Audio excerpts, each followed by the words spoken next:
We know people who chose to go ahead and keep their benefits but not get married legally because they did not want to, well, they couldn't lose their benefits. If they lost their benefits, they would probably die. Hi, it's Holly. And Tim.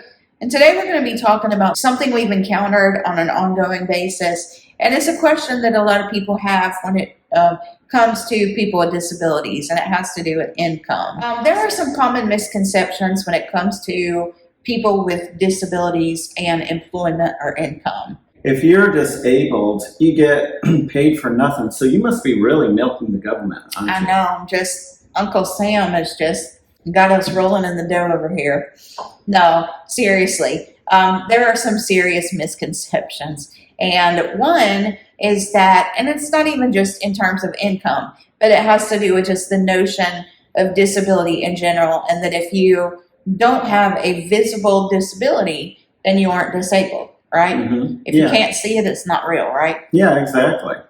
Even though there are plenty of people out there with mental disabilities. Yeah, there are plenty of people with mental disabilities and just debilitating conditions that make them, maybe they can still walk and they don't have to use any mobility aids, Mm-hmm. but they still struggle. And so some of those people sometimes get some flack from people who, if they park in a parking spot that's a handicapped parking spot or an accessible parking spot, whatever. I'm not terribly politically correct, but anyway, if they park in a spot and then they get out and they walk in, a lot of times somebody will call them on it and say, well, you don't look disabled.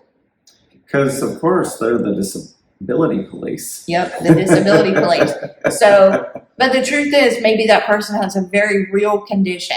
Now, I also do get a little frustrated if I see that somebody's taken a spot and they don't have either a tag or a placard.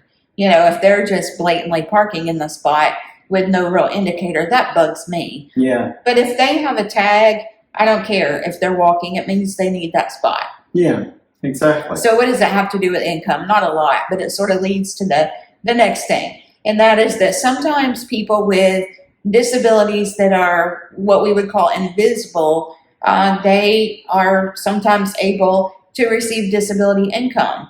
And sometimes I've been asked in the past, doesn't that make you mad? Because, you're obviously disabled. And my answer is, not really. No, it depends on the circumstances. If that person has legitimate medical concerns, then I am grateful that there are resources to help them. Yes, definitely. Now, if they were just lying and, whatever, that would be a different story. Yeah. But all of the people that I personally know that are receiving disability income from the government who still can walk, they have very serious health concerns. Yeah. And that resource is there for them, and I'm perfectly okay with them receiving the help that they need. Yeah, definitely. People who have legitimate needs, they really need that. And another thing that's important to keep in mind is sometimes people think that, well, if they have a legitimate medical need, then they have to prove it all the time, and sometimes people might be a little bit shy about what their needs are, and that shouldn't be something that should have to be proven all the time, Not to the general public. Those people, if they are receiving any sort of disability income, trust me, they've had to go through the ringer with the government in order to get that, and they've had to disclose any and all types of medical conditions, so it can often be embarrassing. And they definitely don't need the additional shame of somebody else putting them down. But as far as like the general public, it's really no one's business. It's not our job to judge that. Yeah, exactly. And another common misconception is that if you do have a very visible disability like my situation, I've been using a wheelchair since I was 2 years old and a power wheelchair since I was 7 or 8. Never walked, and so obviously have had a lifelong visible, visible picture of disability. And people often automatically assume two things. One, that because I have a physical disability, that I also have some sort of intellectual disability. And so they will, treat me like a child. And, over the years, I've responded different ways, sometimes not so great, sometimes with a little more wit and humor, but, it does get old when people patronize you, but that's not the subject of this video. So we'll go there another time. But they also automatically assume that if you have a visible disability, that you are receiving income from the government and you're rolling in the dough with, from Uncle Sam. And is that true? No, not at all. In fact, the amount that Uncle Sam actually gives out is very, very small. I mean, it's like hardly enough to keep you afloat from month to month. Yeah. I mean, think about the amount that seniors make on fixed incomes living month to month, like $800 a month. Who on earth can live off of only $800 a month? Yeah, it's usually like $800 to $1,200 a month. Yeah. And I don't know about where you are, where you're watching the video from, but that's not even enough to rent an apartment or pay a mortgage here. Yeah. So anyway, so it's automatically assumed that you're receiving government assistance, and that is not always the case. So. And another thing is, I also remember one time where Holly put in an application for government assistance, and they had to have it done a very specific way. It was like a gigantic application. Big old stack of papers. Took us 3 hours to do it. We completed out every little minute detail, and we finally got a call back later, like sometime later, telling us that they denied it. And the reason they gave for the denial was actually not a legitimate reason. It was something that we had actually satisfied that they said we didn't. Yeah, I think they said we didn't turn in some paperwork or something. Yeah. And we had gone in person to the office to do that. Yeah. And that leads to the next thing. That actually was before we got married. We knew we were going to be getting married, but we knew we potentially would need some additional caregiving assistance. And we, even before I knew Tim, I had started this process of trying to apply for, I had a job, so I wasn't really so much looking for income. I was looking for assistance with caregiving, like waivers to pay for caregivers. And I was working on that process before he and I got married. And then just a few months before, not a few months, a few weeks before we got married, he had come into town to visit and went with me to the office. And that's when we found out, about this denial. And it was so frustrating. Yeah. But, long story short, I continued with the process. And meanwhile, our plans to move forward to get married were still, progressing forward. And there was a time when when I got a phone call and said, "Hey, you've been approved." And when I was approved for assistance, I just kind of broke down and cried. I was so grateful because I was going to need that. You have to understand the situation. At that time, Holly and I were not married. Right. I was living in another state. And at that time, Holly was in desperate need of caregiver assistance. And she needed some way to get like some voucher money to actually pay for that. Because caregiving assistance is not cheap. It's very expensive. Yeah. And I did have a job and it was enough to pay bills, but it wasn't enough to also hire caregivers out of pocket. Yeah. So that's the reason I had applied for this assistance. Yeah. So I did that. And like I said, finally, after going round and round and round with them and denials and all that, finally I got approved. But the caseworker that was talking to me, she said, "You are only $50 below the monthly income cap.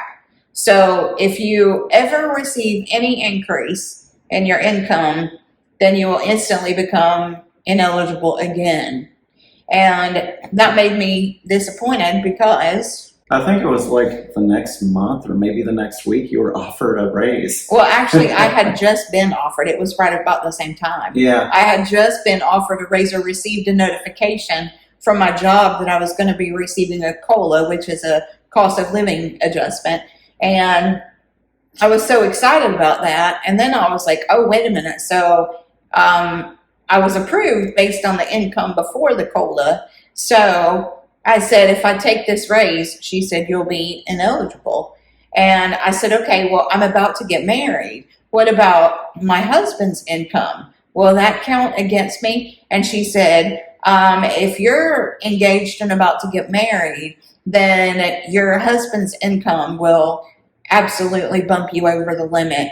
And at that point, we had to make some hard decisions. Actually, if I remember right, there was one time she told you it wouldn't, and then later on she This said, is true. Yeah. That's true. At one point early in the process, it was a different lady though. Yeah. I had spoken with someone and they said, no, a spouse's income will not count against you. However, at this later stage, when I was finally approved, she said that it would actually count against me. And that was a big disappointment because, like I said, now we had a hard decision to make. Yeah.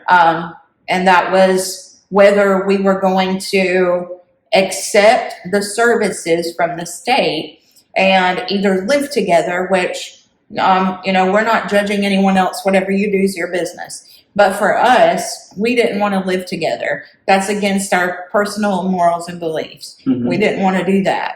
And so it was either compromise our belief system and accept the governmental assistance, or it was to somehow get creative. Yeah. And that's something that when I heard about this, it was kind of sad to me because I found out that there are some people that are disabled that have this type of pressure. And it's really not fair or really, in my opinion, even legitimate. This type of situation is one that is set up where in order for somebody to receive assistance, which they desperately need, we're not talking about like the extra stuff. It's not like extra, big screen TVs, right. We're talking about your bread and butter, the stuff you need to survive. And not even like supplies, but like getting up out of bed in the morning. Yeah. Whether you can leave your bed for the day, whether you can go to the bathroom. Yeah. And having to say goodbye to all that just for getting married. Right.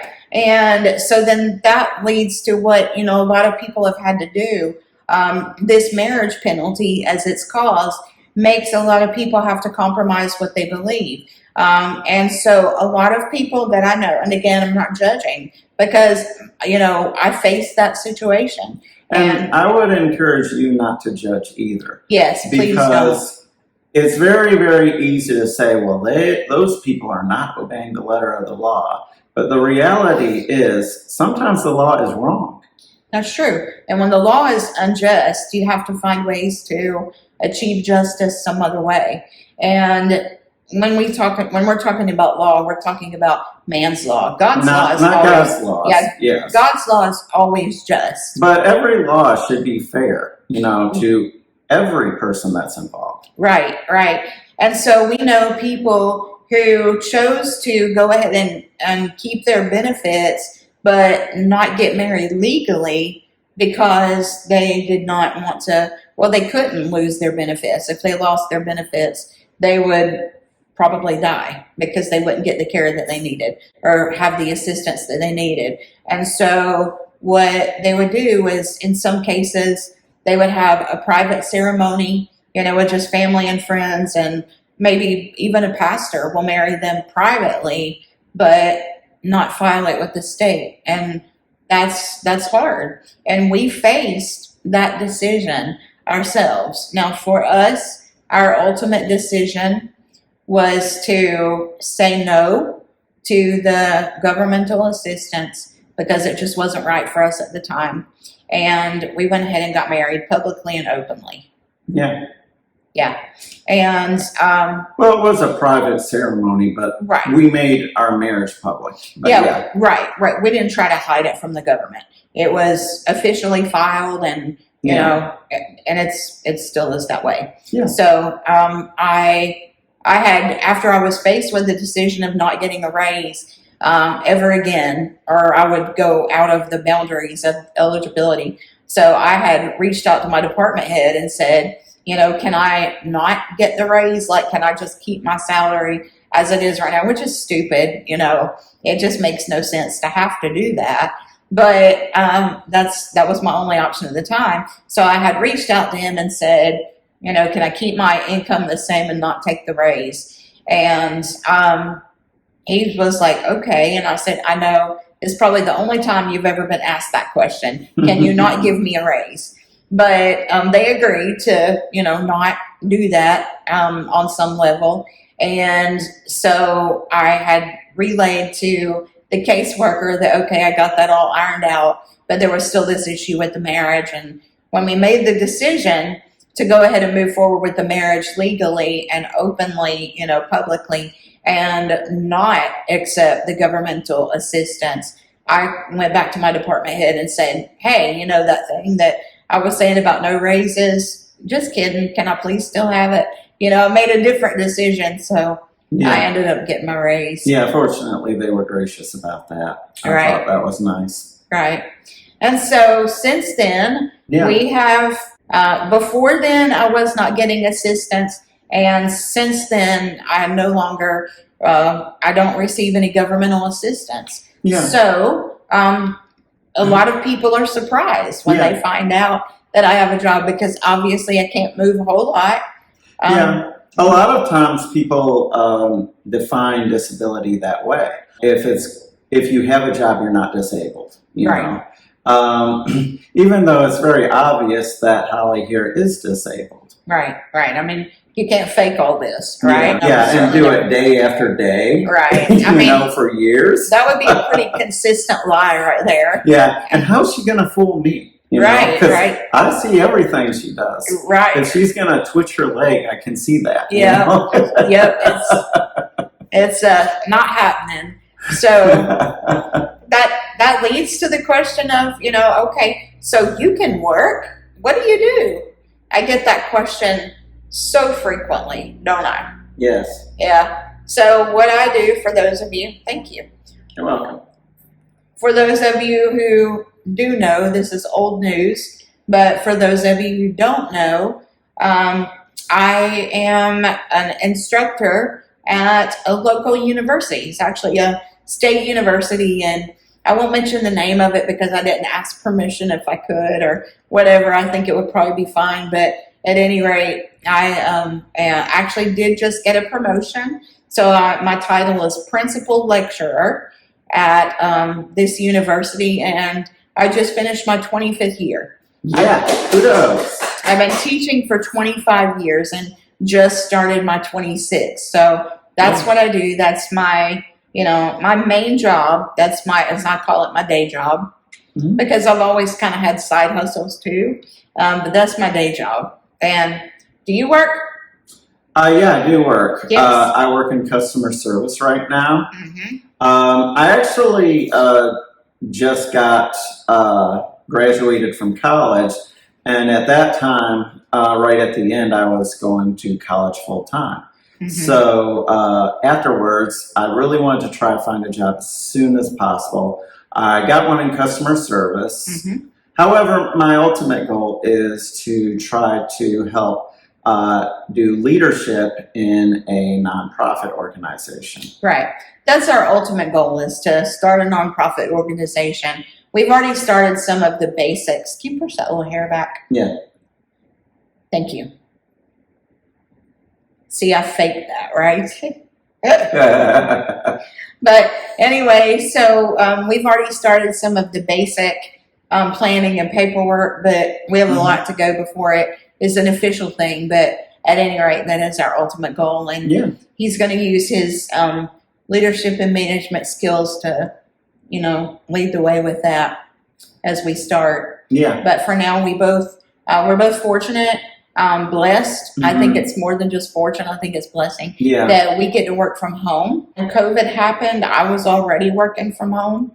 So not a lot changed for me.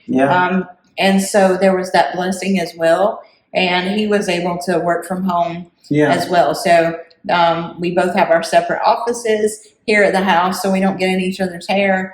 And it works out pretty well. Mhm. So, yeah, that's what we do. And we also together have a real estate business. Yes. And we have been licensed realtors since 21, is Yeah, it? 2021. 2021, we got our license, and we are with a major national brokerage. So it's been about 4 years. Yes. Yeah, it's been about 4 years. Actually, we just renewed our license. And was it January and February? Yeah, January Something and like that February this of year. this year, we renewed our license. And so Yeah. we've done that. And whether we'll continue to do that indefinitely, we aren't sure. But Mhm. right now, that's, Yeah. we're still moving forward. But that is also another source of income that we've had. So Mhm. I have a job, he has a job, and then we have a business. So Yeah. that's what we do. Just in case you guys were wondering. All right. Anything else you want to add? I'm trying to think, is there anything else we do? Well, there is one other thing. We sometimes come up with YouTube videos, but we haven't really made any money off of that yet. Yeah, we make YouTube videos, but so far that's a no stream of income Yes. there. And also, I take care of a puppy, but I haven't been able to get anybody to pay me for that. I know. She pays you with snuggles, I guess, and she follows right at your feet all the time. Yeah. So you also are a full-time caregiver. Yeah, pretty much. Do you get paid for that? No. Are you talking about her caregiver or your caregiver? My caregiving. Oh, okay. Yeah, well, it's not exactly a trade-off. It's not like payment. It's more like relationship. I'm just messing with you. All right. She pays me in kisses. Aww. Mwah. All right. Well, you guys have a great day or week or whatever. And until next time, bye.